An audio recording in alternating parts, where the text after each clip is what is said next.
On a forgotten farm, a massive bull marked for slaughter stood silently behind broken fences. No one imagined he had any worth, until the day a shadow fell over the cradle of the farmer's only grandchild. What happened next changed everything, and it all began with a single look. In the silence of a sun-scorched farm, where dust hangs heavy and shadows stretch long, an old bull stood alone, bound by rusted chains and a fate already sealed. His name, no one had bothered to give him one. His eyes told a story no one cared to hear, not of rage, but of quiet, patient sorrow. For weeks he hadn't bellowed.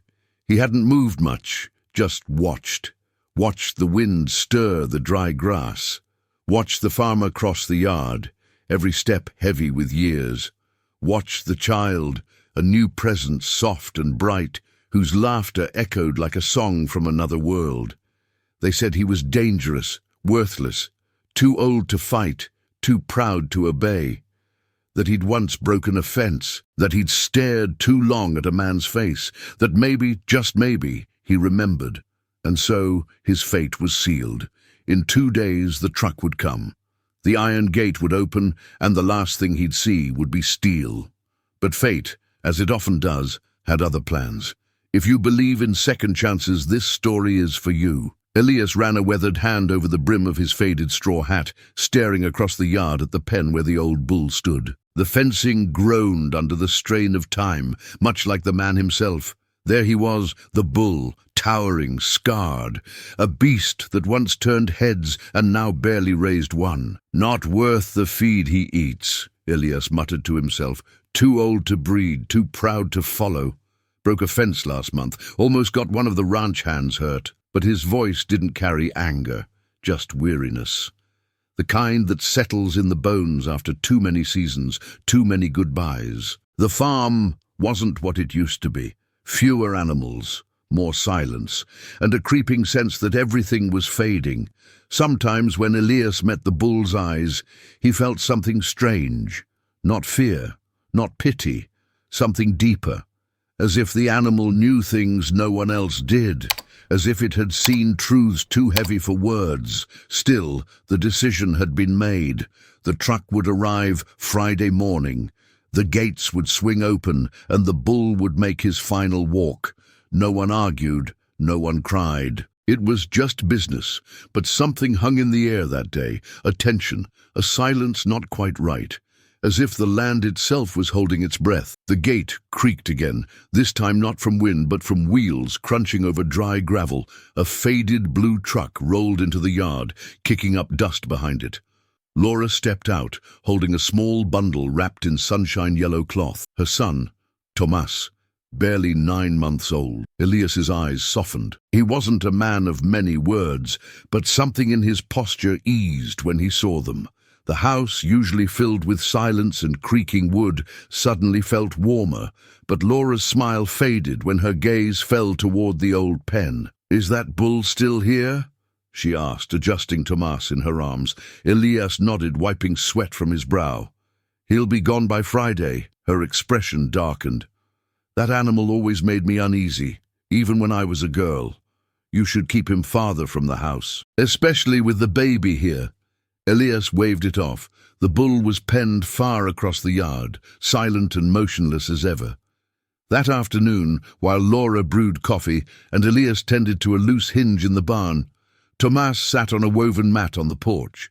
Surrounded by rattles and stuffed animals, the baby giggled to himself, bright eyes scanning the open space. And then he saw it. On the far side of the yard, behind bent wooden beams, a pair of massive eyes locked onto his.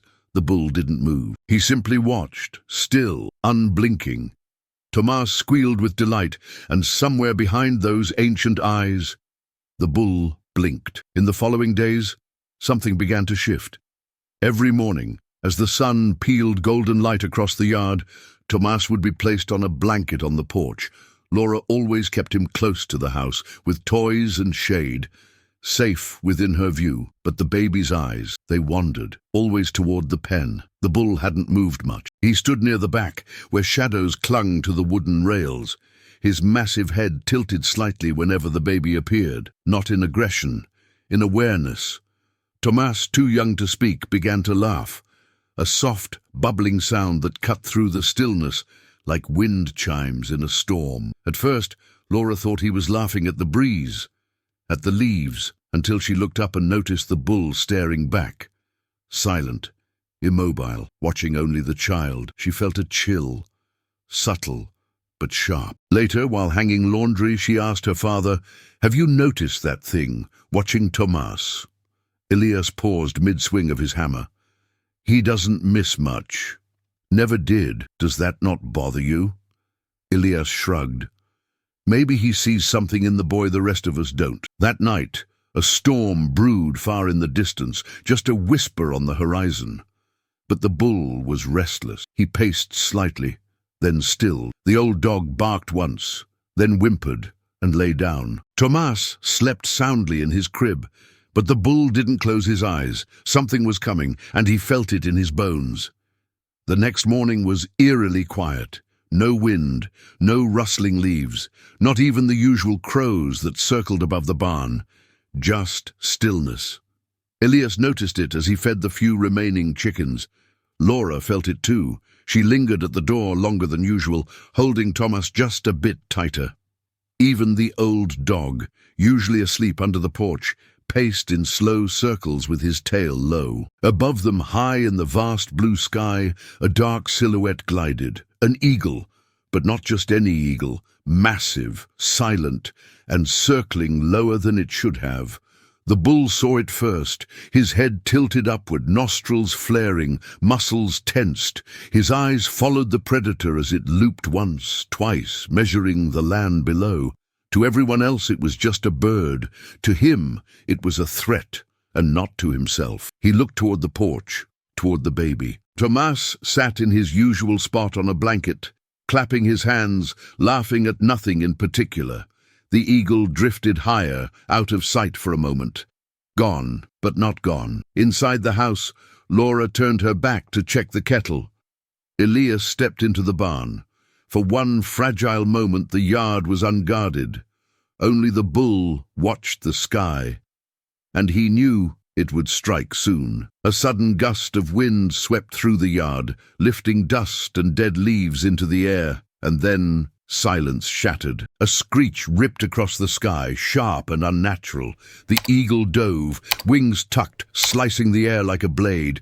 It came from the sun, a blur of feathers and fury, heading straight for the porch. Tomas didn't move. He blinked once, tiny hands frozen in midair. The bull roared, not a bellow of anger but of warning, deep, guttural, ancient. The sound echoed across the land like thunder pulled from the earth itself. Inside, Laura's hands trembled as she dropped a cup. Elias looked up, instinct kicking in, but they were both too far, too late. The eagle's shadow crossed the yard in a flash, talons open, glinting. It aimed for the soft, small shape beneath the blanket, but it hadn't accounted for him. The bull. Chains snapped, wood exploded beneath his weight as he crashed through the weakened fence. His hooves slammed into the dry ground, dust rising like smoke behind him. 50 feet, 30, 10. The eagle dropped, and the bull launched forward. Time collapsed into a single, breathless second. The eagle struck, talons stretched, wings slicing the air with deadly precision. But before it could reach its prey, a wall of flesh and fury rose before it. The bull threw himself forward, horns down, eyes locked on the blur descending from the sky. With a power that defied his age, his pain, even the judgment cast upon him, he collided with the eagle mid-air. Feathers burst like smoke. A screech of pain tore through the yard. The bull grunted as sharp talons raked across his shoulder, leaving bloody trails down his hide. But he didn't stop. He spun, pivoted, and slammed his body between the cradle and the sky. The eagle spiraled back upward, wounded and disoriented, disappearing into the clouds it had once ruled. And in the silence that followed, a silence more deafening than the attack, the bull stood, bleeding, heaving, towering over the cradle. Tomas was untouched. His tiny eyes stared up at the massive creature before him, then a sound, soft and clear, laughter. The baby laughed. From the house, Laura screamed. Elias ran barefoot across the yard, disbelief painting his face. He reached the porch, frozen by the sight. The bull, shaking, his hide torn, lowered his head toward the baby. And as if understanding the enormity of what had happened, he exhaled, not in pain, but in peace. Elias dropped to his knees beside the cradle, arms reaching out, not for the child, but for the bull. The baby was safe, unharmed, giggling. But the bull, he was trembling, wounded, his sides rising and falling in deep, exhausted breaths. Blood trickled down his flank, but his eyes, they were calm, proud. Laura stood behind her father, frozen.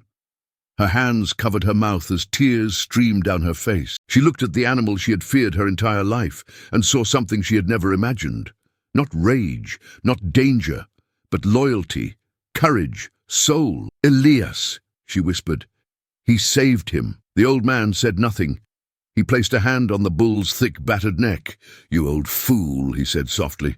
"You weren't supposed to matter anymore." And the bull, for the first time, leaned into the touch. Later that evening, after the wounds were cleaned and the fences mended, Elias made a quiet decision. The slaughter truck would never come. The bull would stay. No longer nameless, no longer condemned. From that day on, they called him Valente. And Valente never left the porch again. Every morning he stood near the house, close to the child, watching the sky, watching for shadows. Not every hero wears a medal. Some walk on hooves, scarred and silent, misunderstood by the very ones they were born to protect. Valente had been judged, as many are, by his silence, his age, his strength, branded dangerous, dispensable. But when the moment came, he chose to act, not out of instinct, out of something deeper. He saw a life worth more than his own. And he moved. Tomas would grow up hearing the story, not just of how he was saved, but of who saved him. A creature no one wanted. A creature who had every reason to turn away and didn't, because sometimes the ones we fear most are the ones who guard us best. Sometimes redemption charges through broken fences with bloodied shoulders and a heart unshaken. If this story moved you even a little, leave a comment telling us what you felt, and don't forget to subscribe. We share stories like this every day, and if you believe every being has a purpose, share this story with someone who needs to be reminded. And tell me in the comments, why do you think he did what he did?